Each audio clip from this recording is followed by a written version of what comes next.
Friends, hello, welcome back. We're going to be talking about one of the hottest names in hockey right now as far as the trade spectrum is concerned, and that is young Patrik Laine. He's 21 years old, a second overall pick, been a very, very good goal scorer, as EA is saying here too. 93, 93, 94, 93. Some disgusting shooting stats in this game. 6'5", big-bodied guy, first line role, elite potential. Currently an 87 overall in this game.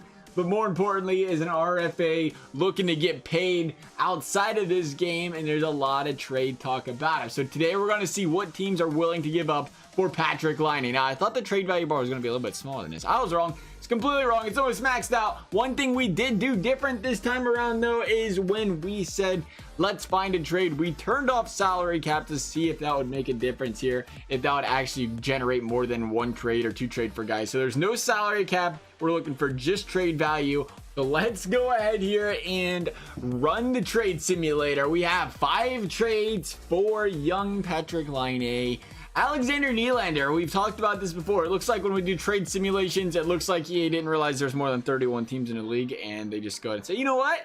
Let's just go Chicago Blackhawks and Nylander in every trade. Nonetheless, Nylander, an interesting piece, thrown on with a first-round draft pick. You talk about a team like Winnipeg here. It's actually a very interesting trade because I don't know where you look at. Now, if this guy wasn't an RFA and you talked about maybe you wasn't having a difficult time signing him, maybe it's different. But the fact that you think about trading him away just because you can't afford to pay him, which looks like it could be less and less of a problem with the Dustin Byfuglien issue coming across here.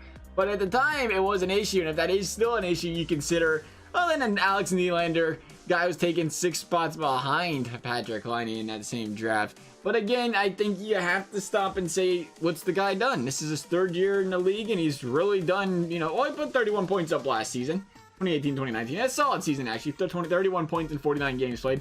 It's not a Patrik Laine, but you're going to get a first-round draft pick with him as well. Was that the NHL? No, it was the AHL. I'm over here talking like he did something. Just kidding. 12 games played, 4 points over there on Buffalo. But hey, you never know. Guys leave Buffalo and all of a sudden they start prospering. Look what happened over there in Ryan O'Reilly, who is always good on Buffalo, don't get me wrong, but as far as points are concerned, had a solid season there. So, you know what? I don't think so, though, Chicago. I think you're going to have to do better than that for Patrik Laine. I know you want him. Trade better. Give us a couple first-round draft picks. I'm sure there's willing and dealing types of trades in there. There's an interesting one.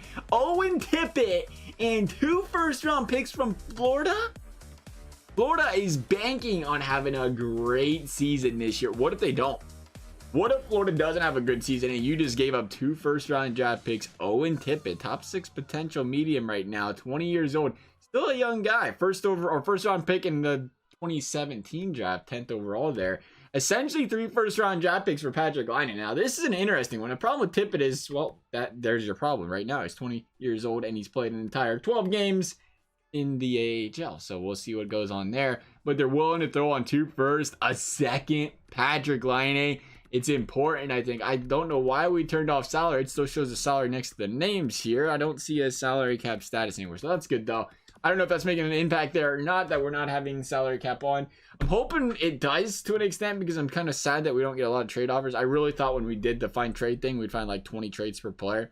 Maybe it's because they're elite guys. It shouldn't, because they're elite guys. Really, it should be like 50 trades in, because it's an elite guy. Like, I'll throw a trade in there. I'm willing to wheel and deal for Patrik Laine. Merkley, first-round draft pick. Amon. There's a thing above his name. Amon is what I would think it is there. First-round draft pick, though. You got to talk about that. Merkley as well. We've talked about the coveted defenseman over there on the San Jose Sharks. First-round pick, 21st overall, 2018 elite. Other role right now, but he's an elite potential. Young man over there playing for the Petes, has not touched the AHL for all but 2 games so far, -1 in the time he's been there, 3 shots on goal. But if you're looking for defense, Winnipeg is looking for defense, especially if Byfuglien walks out that door. He's an option, fringe starter, other goalie. I don't think you're really looking for a goalie. You never know what can happen. No 6th-round pick. I guess you can take a guess what's going to happen with the 6th-round pick. Undrafted as well. They're giving a 6th and undrafted, a 1st and a 1st. The San Jose Sharks are for Patrik Laine.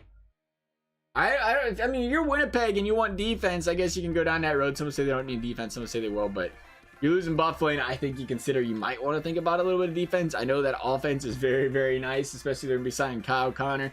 they're not going to be worried about it too much there, but we'll see what happens there. We have 2 more trades to consider here for the Winnipeg Jets, and one of them is the Toronto Maple Leafs, who again, another team willing to wheel and deal their young guys, this time Liljegren from the Toronto Maple Leafs, willing to send him out the door. 20 years old right now, solid player as well. Another defenseman, elite potential. The Leafs don't need defense, they just trade it all away. They'll have some team retain the salary cap next year for him, and they'll get a guy like Tyson Barrie for half price. Easier way to do it that way than having to worry about drafting him, right? First round draft pick 2017, 17th overall for those Toronto Maple Leafs. Looking like he could be pretty promising as Liljegren. We'll see what happens. You never know, but I mean, you pick up Liljegren. I did not see what else they was willing to wheel and deal in there. 2 years in the AHL. Gotta be ready to make that step though. 2 years in the AHL. They're willing to also throw in Abernov and Scott, so they're not going to throw in any first round draft picks at all, besides obviously the players they've taken here. 4th rounder to Abernov. I'd like to see a little bit more than that, being your 18. That is a complete gamble. And a starter out of Ian Scott. Ian Scott taken in the 4th round 2017. They got high expectations for Ian Scott, it looks like, over here. So far, he's proven absolutely nothing. Oh, wait, hang on a second here. 30 shots, 33 shots to scene. Looks like a typical Toronto Maple Leaf goal, except that's the AHL. Still 909 save percentage. Only 1 start over there. I don't think you're going to be able to sell Winnipeg on that. I feel like you throw on a first round draft pick like these other teams are, and it's like, well, maybe if one of these guys don't turn out, we have another one. But really, when it comes to the Toronto Maple Leafs trade, it's hit or miss. Either you get Liljegren or you get nobody, because the other guys are just kind of there. Besides, I guess goaltending you look at as well. But speaking of goaltending, we talk about Washington. I don't think Winnipeg's looking for goaltending. So Samsonov, again, not somebody they need. As good as he could end up being, Samsonov is not somebody these Winnipeg Jets are really interested in. 897 save percentage in the AHL. Probably would like to do better than that. He's only 21 when he did, though, so not a huge deal there. But you look at Washington throwing on a first round draft pick there, and a 31st overall pick. I keep wanting to say round. First round pick, though, 2018, and Alexiev. Again, we're seeing similar trades that we've seen with some of these other players. I guess EA didn't realize, like I said, they didn't realize there was 31 teams in the league. They just kind of had trades generated for certain teams and certain teams only. So we'll experiment with this. If this continues to be the thing where EA literally just has for every good player the same 5 teams making trade offers, we'll experiment, maybe go with some lower trade offer ones in the future and see if or not lower trade offer, but lower trade value ones in the future. See if it changes a whole lot. We did have a couple different teams in here, but Washington, was it Winnipeg, Washington, Chicago, always repeat players in this. I think we've seen San Jose in here as well. Different though. Patrik Laine going Winnipeg. Would you guys trade him? Throwing on a first round draft pick. Washington's first rounder is never that good, because you know how good Washington is. They always finish pretty good here in the standings. So you have to wonder if giving away Laine is worth it for those 3 players. Again, 3 players you take a chance on, one of them turning out. Again, you don't need a goalie over there in Winnipeg though, so that is the big concern there. But you're going to throw Patrik Laine on the second line. Poor guy wants to play on the first line. Go find him a first line to play somewhere, replace him, get somebody better. But it's hard to turn down Laine too. I mean, we're talking about a guy that has been a predominant goal scorer, 36, 44, 30. Last season, played too much Fortnite. That was the rumor, at least, you know, making it up. Besides that, though, the guy, 80 goals in 2 seasons, that's a lot. That is a very good player to be trading away for as little as these guys are willing to wheel and deal. I don't think I'd be taking the trades. Love to hear what you guys thought about the trades. As always, if you enjoyed the video, big thumbs up, big subscribe would be appreciated, never required. Otherwise, thank you guys for watching, and we will see you next time.